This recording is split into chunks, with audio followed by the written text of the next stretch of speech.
U.S. security officials are issuing a terror warning for this 4th of July holiday weekend. But listen, let's be clear. Right now, there is no specific or credible threat that has been identified.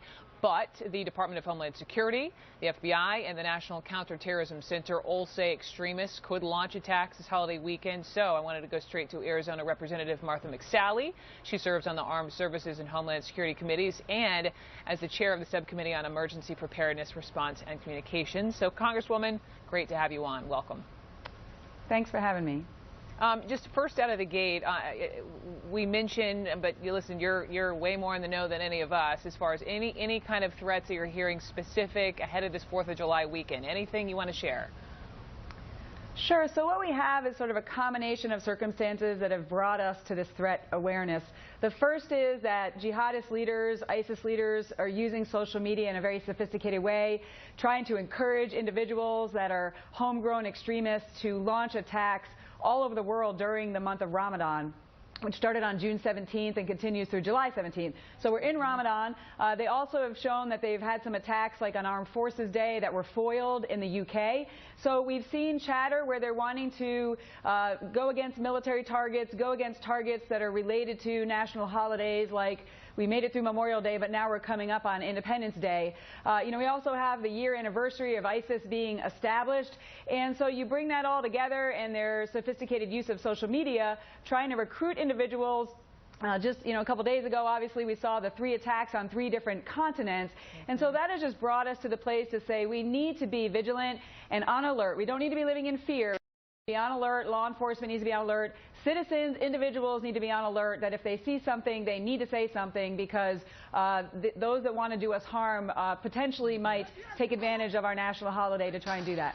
Right. You referenced it was Kuwait, France, and what we saw, what happened in Tunisia. But when it comes to threats and intelligence, Congresswoman McSally, what is the biggest difference between what we're really dealing with currently with ISIS versus al-Qaeda?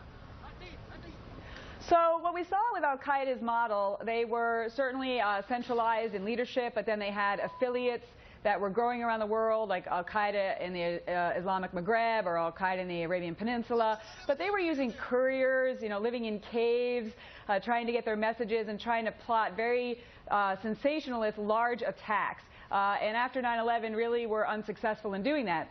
What we have with ISIS and this new generation is they are trying to use very sophisticated social media techniques to inspire homegrown extremists all over the world to attract foreign fighters. Over 20,000 are known to have been flowing from countries all over the world, over 4,000 from Western countries into Iraq and Syria to get training and to join the fight and join the caliphate.